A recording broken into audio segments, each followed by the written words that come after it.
సీతాకాంత్ అలాగే నందిని రామలక్ష్మి దగ్గరకు వస్తారు. ఇంతలో నందిని అయితే రామలక్ష్మితో ఇలా అంటూ ఉంటుంది. ఏంటి రామలక్ష్మి ఇది, ఏంటి నువ్వు చేసిన పని అని చెప్పి అంటుంది. దాంతో రామలక్ష్మి అయితే ఇలా అంటూ ఉంటుంది.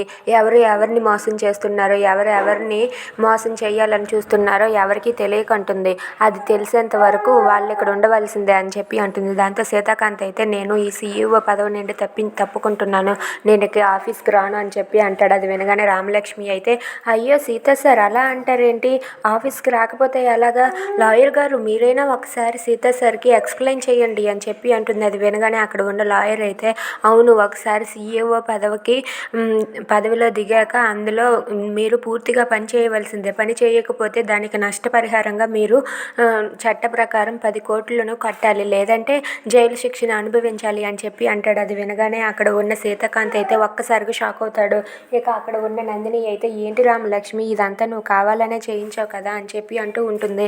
అది వినగానే అక్కడ ఉన్న రామలక్ష్మి అయితే లేదు, నేనెందుకు చేయించుతాను, ముందుగా సీఈఓగా అయ్యింది అతనే, ఇప్పుడు ఎందుకు తప్పుకోవాలనుకుంటున్నారు, ఇక్కడ ఉంటేనే కదా అన్ని నిజాలు బయటపడతాయి, ఉండి తీరాల్సిందే అని చెప్పి రామలక్ష్మి అంటుంది. దాంతో సీతాకాంత్ అయితే కోపంతో రగిలిపోతూ ఉంటాడు.